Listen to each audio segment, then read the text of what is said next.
Livro de Números, por favor.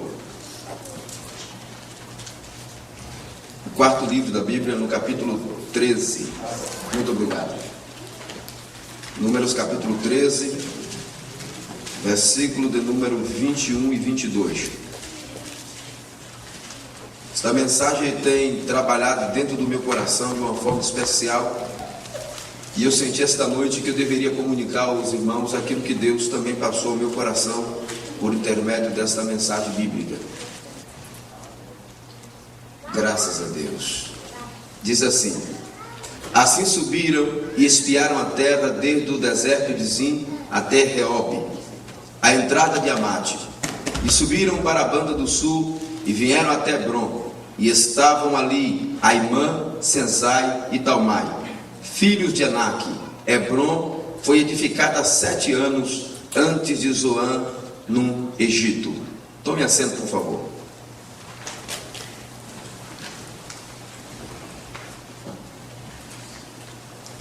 Todos nós que servimos ao Senhor conhecemos esta passagem bíblica.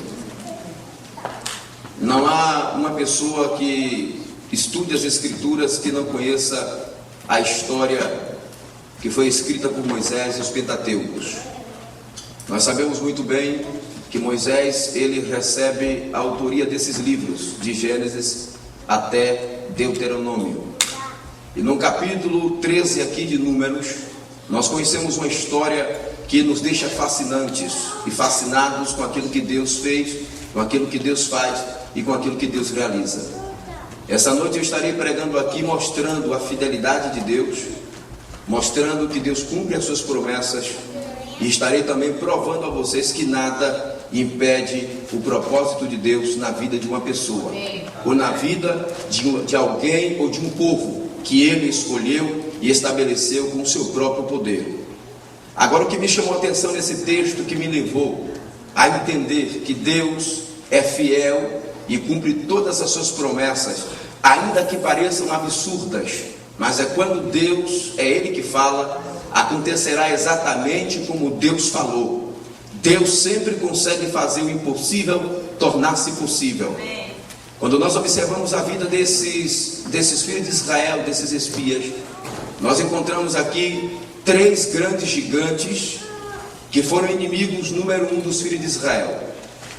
Os espias que foram enviados para ver a terra prometida, a terra que Deus havia prometido como herança, eles encontraram 3 grandes obstáculos, 3 grandes gigantes: Aimã, Sensai e Talmai. Esses 3 gigantes iam ser um calcanhar de Aquiles, um problema na vida dos espias que Moisés estaria enviando para ver a terra de Israel. Quando nós observamos aqui no capítulo 13, e o versículo de número 29, e o versículo 30, e o versículo 33, nós entendemos que os povos que ocupavam esta terra não eram problema para os espias, mas sim os gigantes. Esses 3 gigantes, Aimã, Sensai e Talmai, eram o problema para os 10 espias.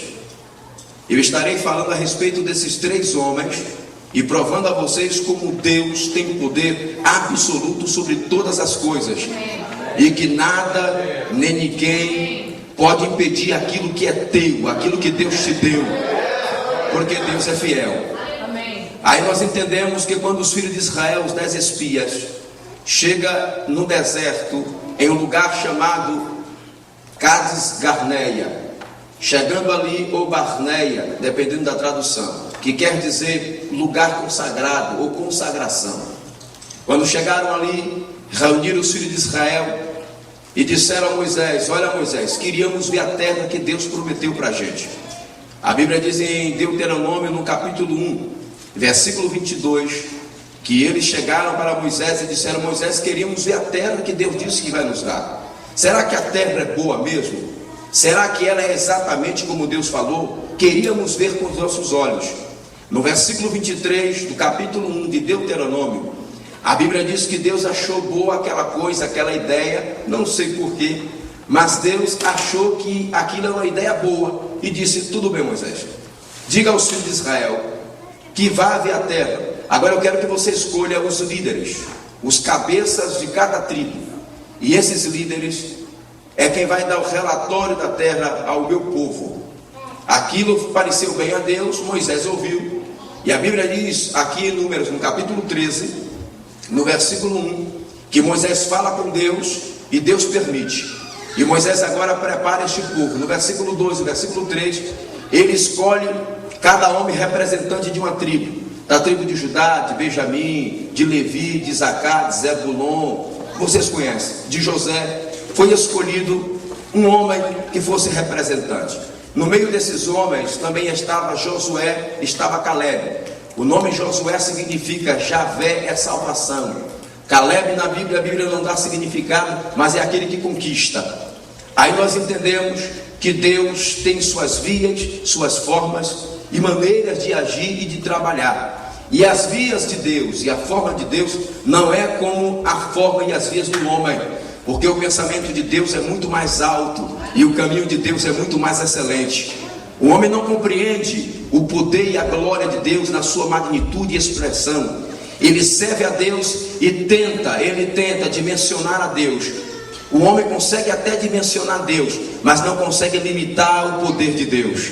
Dimensiona a Deus porque Ele está dentro do coração. Agora não limita a Deus, porque Ele tem todo o poder nos céus, na terra e debaixo da terra. E esses espias se reuniram, se levantaram, e a Bíblia diz que foram até a terra, a Canaã. Chegaram lá, chegaram em um lugar chamado Escol. Escol quer dizer lugar da uva, lugar dos figos. E ali chegaram, viram que a terra era boa, como Deus havia prometido. Mas quando eles começaram ali se alegrar na terra, eles olharam para o norte, dava para conquistar. Quem estava ali? A Bíblia diz em Números, no capítulo 13, versículo de número 29, que havia os amalequitas, havia também os jubizeus, os amorreus, todos estavam ali, os cananeus. Quando eles olharam esses homens e adversários que estavam na terra, eles disseram: é possível a gente conquistar. Mas quando eles, no versículo 21, no capítulo 13, encontra a irmã Sensai e Talmai, disseram: Moisés, não dá para a gente. Quando estavam naquela terra, ali em Escol, cortaram uma laranja, ou melhor, uma uva, que era do tamanho de uma laranja. Cortaram um cacho de uva, e foi possível e preciso 2 homens para levar um cacho de uva. Aonde vocês já viram 2 homens para levar um cacho de uva? A Bíblia diz que cortaram varais, colocaram por dentro daquele cacho de uva, e ali 2 homens foram possíveis e precisos para carregar um cacho de uva. Provavelmente cada uva era do tamanho de uma laranja, era grande. Cortaram alguns figos também e levaram, satisfeitos. Mas olharam para o lado do sul, em Hebron, e viram esses 3 gigantes, Aimã, Sensai e Talmai. Voltaram até Moisés e aos filhos de Israel e disseram assim: Moisés, a terra que fomos espiar é uma terra boa, é uma terra que emana leite e mel. Deus não mentiu. Digam amém. Amém. Deus não mentiu. Quando Deus falou que a terra era boa e que ela era uma terra próspera, Deus estava sendo verdadeiro conosco, Moisés. Mas há um perigo, há um porém. O incrédulo sempre usa isso. Há uma dificuldade muito grande, Moisés. O povo que vimos naquela terra, no versículo 28 do capítulo 13 de Números, é um povo mais forte do que nós. As suas fortalezas são grandes, as cidades são muradas. Não vamos conseguir conquistar. Não dá para nós, Moisés. E a Bíblia diz que 10 homens, 10 espias, representando as tribos de Israel, chegaram para as suas igrejas, para as suas congregações, e disseram para cada tribo, cada representante: meu povo, isso que Deus prometeu para a gente não dá para nós, porque temos adversários que são fortes, há gigantes, não dá para a gente conseguir vencer, vamos desistir desse negócio. A Bíblia diz no livro de Deuteronômio, no capítulo 1, no versículo 26, começando 24, 25, 26, aí a Bíblia começa contando que eles murmuraram em suas tendas, dizendo: mas o Senhor nos trouxe para esse lugar, Deus fez isso conosco, nos promete uma terra e depois nos traz a este lugar e não nos permite possuir a terra. há gigantes na terra, não vamos conseguir de forma alguma. Irmãos, sabe o que é que nós encontramos aqui? Encontramos esses 3 gigantes trazendo um impacto na alma de 10 homens para fazê-los perder o propósito, a visão e a fé naquilo que Deus havia estabelecido e dado e entregue em suas mãos. O que nós contemplamos aqui, o Aimã, o que é que ele faz com os filhos de Israel? Ele traz medo. Quando os 10 espias, eles olham para Aimã, eles disseram: não poderemos subir, não poderemos conquistar. Aimã trouxe ao coração dos filhos de Israel medo. Eles sentiram pavor, estavam amedrontados, e por causa disso, sabe como ficaram? Porque viram aquele gigante Aimã assim, ó, trêmulo, olha para cá, assim. Não vamos, 10 homens. E a Bíblia diz que eles inflamaram toda a congregação. Eles conseguiram alcançar o coração da criança ao último ancião, dizendo: Deus não vai conseguir nos dar esta terra. Ela é boa, mas aí está Aimã. O medo entrou no coração. Irmãos, quando o medo entra no coração de uma pessoa, ele consegue infectar esta pessoa de tal forma, ela é infectada pelo medo, que ela perde até a esperança, ela perde a confiança plenamente. Quando o medo alcança o coração de uma pessoa, ele não consegue transpor barreiras ou limite. Quando foi que o medo entrou na terra? Sabe quando foi que o medo entrou na terra? No dia em que Adão caiu. Quando Adão e Eva pecaram contra Deus, tiveram medo. Quando Deus veio visitar Adão, a Bíblia diz que ele disse: Senhor, eu temi e por isso me escondi. Só tem medo, irmãos, aqueles que ainda vivem enclausurados ou na redoma do pecado. Aqueles que vivem em Deus, aqueles que andam com Deus, Ele não permite que o medo alcance o seu coração. Sabe por quê? A Bíblia diz em Romanos, no capítulo 8, versículo 15, que o Senhor nos deu um espírito, e esse espírito não nos permite ter medo. Esse espírito nos dá força, e esse espírito nos dá coragem. Mas os filhos de Israel, esses 10 espias, por causa do medo, eles se sentiram como se fossem animais, se sentiram como se fosse besouro, se sentiram como se fossem gafanhotos. A Bíblia diz no versículo 31 do capítulo 13 de Números, olha só, que eles disseram: nós vimos aí nesta terra gigantes, Aimã está aí.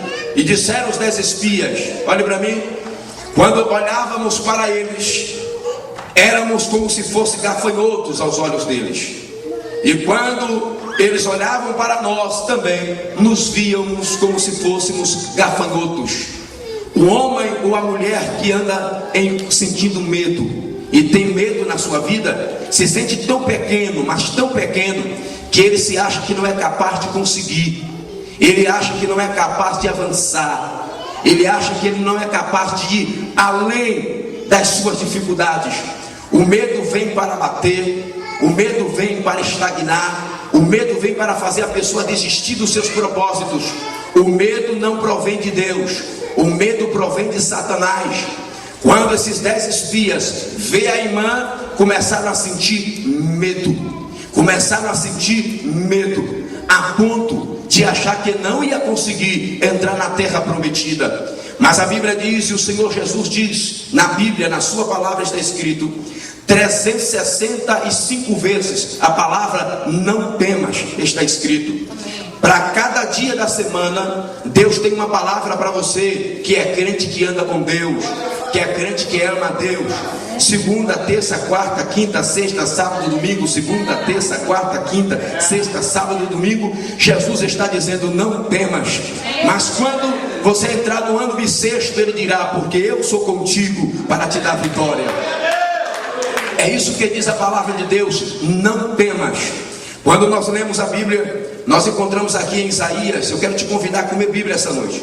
Encontramos em Isaías, no capítulo de número 43, quando o Senhor se refere a Israel como seus filhos, e como se fosse Jacó como pai, representante das tribos de Israel. Ele diz: Mas agora, assim diz o Senhor no versículo 1: que te criou, ó Jacó, e que te formou, Israel, não temas, porque eu te remi, chamei-te pelo teu nome, tu és meu.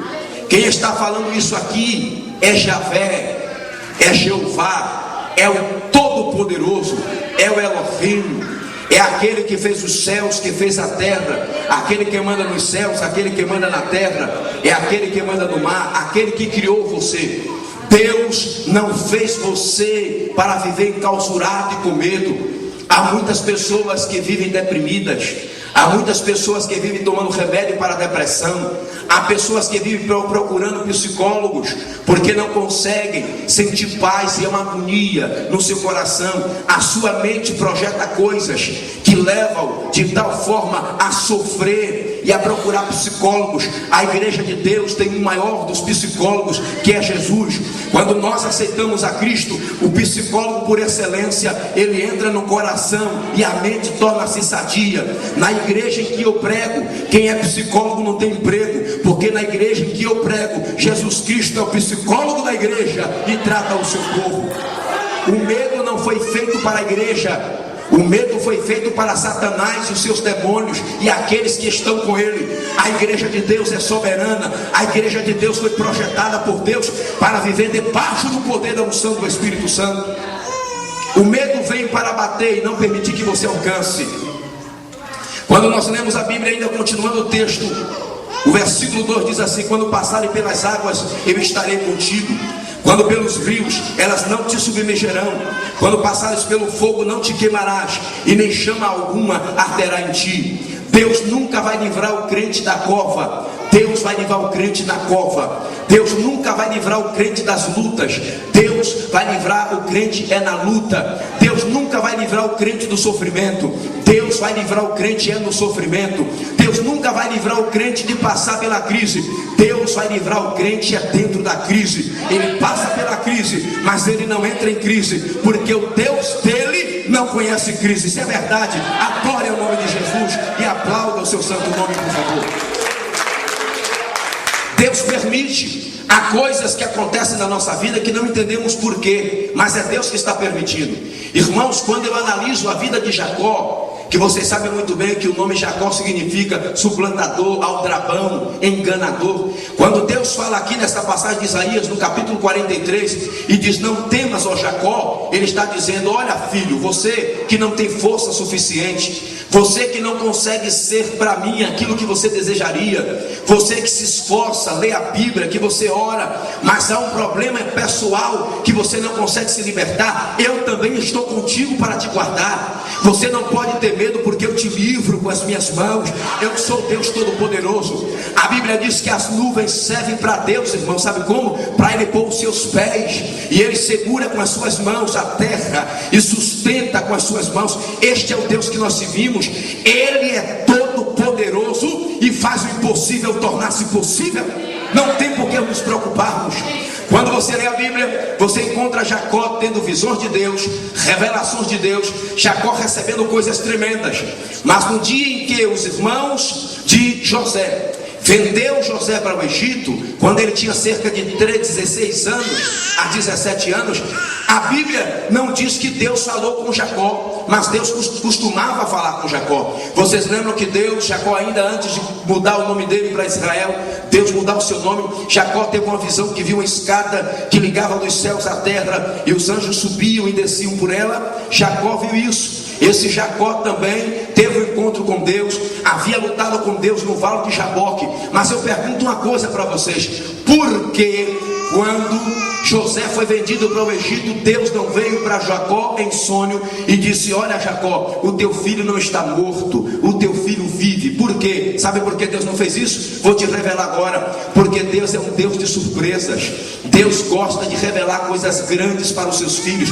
Enquanto maior for o obstáculo, enquanto maior for a barreira, enquanto maior for a dificuldade, você está a um passo da tua vitória. Você já está a um passo daquilo que você precisa. Quando as coisas começarem a andar contra você, aí é que elas estão indo a teu favor, porque porque no mundo de Deus não há Lucifer, não há Pombagira, não há Exu Caveira, não há Maria Padilha, não há Sete Facada, não há nada que possa impedir o crente prosperar. Sabe por quê? O dono desta igreja é o Senhor dos Exércitos. Ele não conhece batalha que ele não ganhe, ele não conhece derrota, ele não conhece fraqueza. Ele é o general dos generais. Quando ele levanta o cetro de poder, ou o diabo sai da frente, ou ele passa por cima e põe o cão no chão, porque ele é Deus. Esse é o Deus que nós servimos. Quando você passar pelo fogo, Ele estará com você. Quando passar pelas águas, também Ele estará com você. Ele está contigo para te fazer descansar. Não tenha medo dos gigantes que se levantem na tua frente. Não tenha medo de Aimã. Ele está trazendo terror para você. O medo vem para isso, e você fica assim, ó, perde as estribeiras, como falamos lá na Bahia. Mas Deus está contigo. Os teus propósitos não podem ser frustrados. Há pessoas que estão na igreja, mas têm medo do desemprego. Há pessoa que está na igreja, tem medo da fome. Há pessoas que estão na igreja, tem medo de espíritos, de demônios. Há pessoas que estão na igreja, mas basta sonhar com um diabo com chifre na cabeça, para ele já vir para a igreja dizendo: pastor, me ajuda, eu sonhei com Satanás grandão dentro do meu quarto.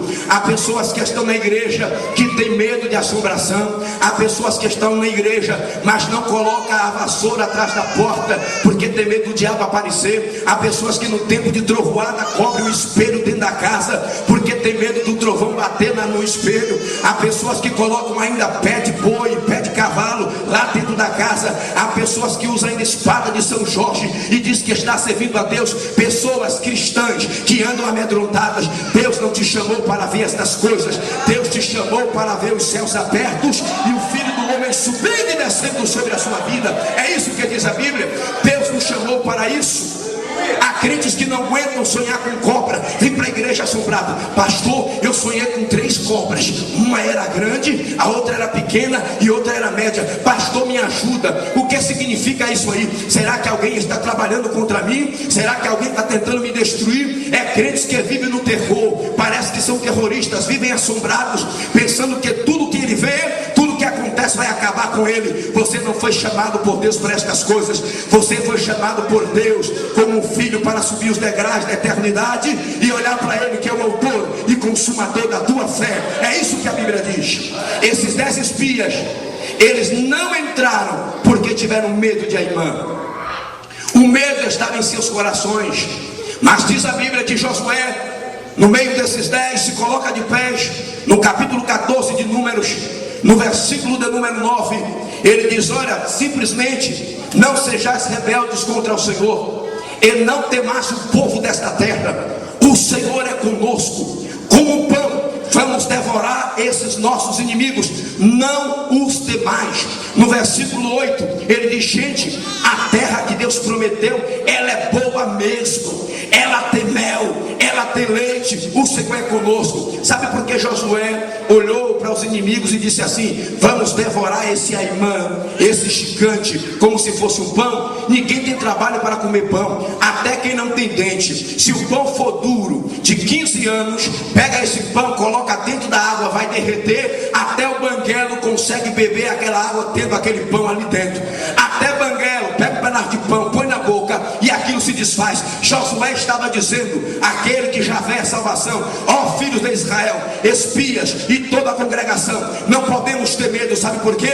Esses inimigos vão se derreter diante de nós como cera. O Senhor é conosco. Não é para termos medo. Segundo, aqui nós encontramos que eles encontram também o tal de Sensai. Sabe quem foi Sensai para Israel? Sensai foi para Israel o tal da dúvida. A Bíblia diz, irmãos, no capítulo 13, no capítulo 14 de Números, versículo de número 11, o Senhor diz: olha, até quando não me crerão este povo e não acreditarão em todos os sinais que eu fiz com eles na terra do Egito? Olhe para cá, olhe para mim. Vocês sabem muito bem que Israel, para sair do Egito, passou por um processo muito grande. Não era para eles duvidarem de Deus, não era para eles estarem duvidosos daquilo que Deus era capaz de fazer na vida deles. Lendo a Bíblia, você entende, lá no Egito Deus mandou 10 pragas.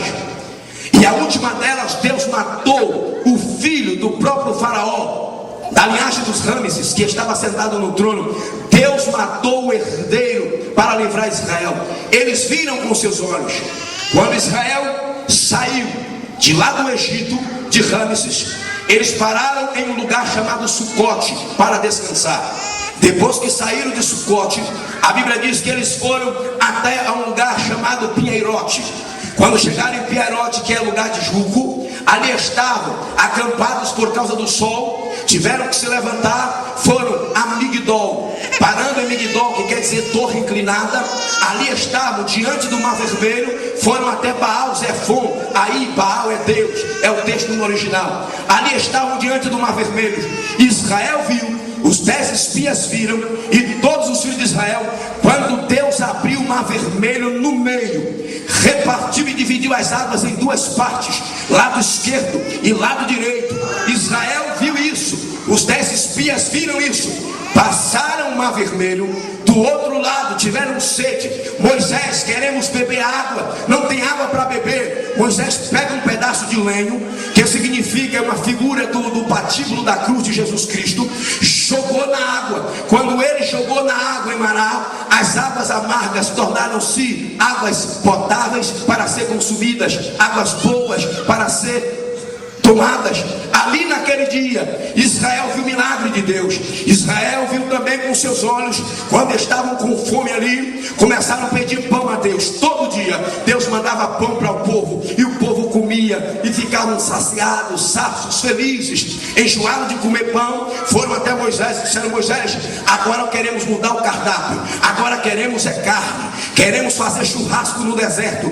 Deus ouviu isso e Deus disse: Moisés, diga a este povo que eu vou dar tanta carne a eles, que eles vão pôr carne pelas narinas. Eu vou encher este povo de carne. O povo começou a comer carne. Deus mandou, irmãos. O povo começou a comer carne, comendo carne, comendo carne. Ficaram cheios, saciados. Moisés, já estamos enjoados de comer carne. Ah é? Está enjoado de comer carne? É meu milagre, diz o Senhor. O povo viu quando Moisés tocou na rocha, e a rocha no meio do